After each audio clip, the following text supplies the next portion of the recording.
गोजोन फुंबिलिनि बयनिसिमबो आंनि एसपि बड' निउज चेनेलनि जानानै आंनि गोरबोनि अननाय आरो सिबिनायखौ नोंथांमोननो बावहरनानै दिनैनि फुंबिलिनि रादाबखौ आं फरायनो आखायाव लाबाय। आसा खालामो नोंथाङा आंनि रादाबखौ जोबजासिम खोनासंगोन। दिनैनि रादाबखौ फरायदों आं मुस्रि फैमान नार्जारि।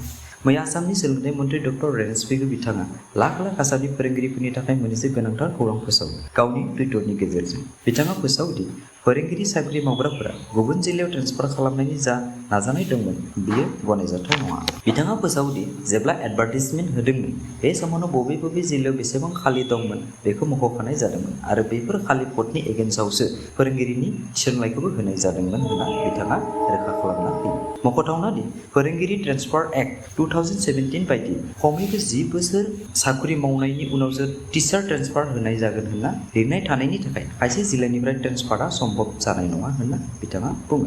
बिथाङा मख'यो दि धुबुरी, दक्षिण खालमारा बेफोर जिल्लानिफ्राय फोरोंगिरि ट्रेन्सफारआ गोरलै नङा। बेबादिनो शिबसागर, चराइदेव, कामरुप रुरेलफोराव फोरोंगिरिनि बिबाङा खमनि थाखाय बेफोराव टिचार ट्रेन्सफारआ जेंना नुजायो होनना बिथाङा फोसावो। फोरोंगिरिफोरा खालि मिउचुएल ट्रेन्सफारखौल' गनायथाव होनना बुङो। लोगोसे बिथाङा गासैबो फोरोंगिरिफोरखौ हेफाजाब होनो थाखाय खावलायो। आसामनि गिबि मन्थ्रि डक्टर हिमन्त बिश्व शर्मा बिथाङा गुवाहाटीआव मोनसे खौरां मेल लिंनानै मैया सदनाव एमपि गौरब गगैआ भारतनि गाहाय मन्थ्रि नरेन्द्र मदिखौ थांखिनानै गोबां समाजलना खालामनाय लोगोसे मणिपुरनि जाथायखौ लानानैबो नरेन्द्र मदिजों सालायजानाय बिजेपि सरकारखौ गोख्रों रावजों सोंखारिनायखौ लानानै बुङोदि गौरब गगैआ सासे खुदिया, बिथाङा बेफोरनि जेबो मोनथिया होननानै। बिथाङा खौरां मेलनि गेजेरजों बुङोदि मणिपुराव 75 बोसोरनिफ्रायनो हारिमायारि दाङाबाजि जाबोगासिनो दंमोन। बेफोर फारियै 1990 आव 300 सुबुंनि जिउ खहा, 1993 मायथाइयाव 1001 सुबुंनि जिउ खहा आरो 2012 मायथाइयाव 165 सुबुंनि जिउ खहा जादोंमोन। नाथाय बेफोर समाव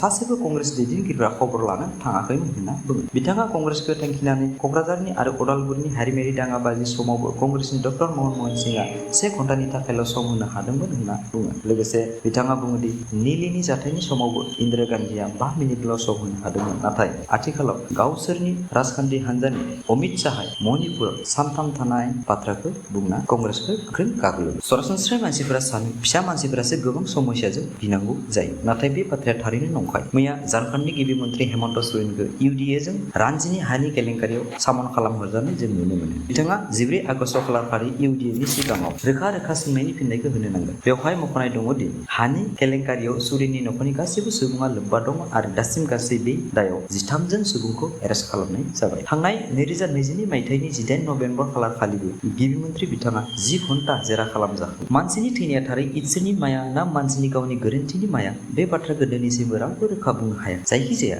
मानसिया सानफ्रोमबो दाउ अमाफोर बायदि थैगासिनो दं। थिग बेबायदिनो मैया बरपेटानि धनन्जय दास मुंनि सासे सेंग्राया बुरलुंबुथुर दैमानि सायाव थानाय गोदान सरायघाट दालांनिफ्राय बाज्रुमनानै गावखौ फोथैना लायो। सुलुङाव फोरमायनाय बादिब्ला बिथांनि बाज्रुमनायखौ सासे सुबुङा नुहुरगासिनो दंमोन आरो दासिमबो जालुकबारि पुलिस थानानि सिङाव थानाय एनडिआरएफ हानजाया नागिरनानै गोथै देहाखौ दिहुननो हायाखै होनना फोरमायो। बेराफारसेथिं मैया क'क्राझारनि तितागुरि हाइस्कुलनि साखाथिनि जेडि पथआव 32 बोसोर बैसोनि अलंबार नार्जारि मुंनि सुबुङा गावनि गलाखौ बन्द खालामना प्राय हरनि 9:30 AS 26D2724 नम्बरनि स्कुटिखौ लानानै न'फारसे थांबाय थानाय समावनो AS 16K नम्बरनि I-20 गारिजों उनथिंनिफ्राय सौग्रावजानानै गोग्लैयो आरो गोग्लैनाय लोगो लोगो AS 19T1782 भेन गारिया अलंबार नार्जारिनि खर' साजों खारो, जाहोनाव बिथाङा जायगायावनो जिउ गोमायो।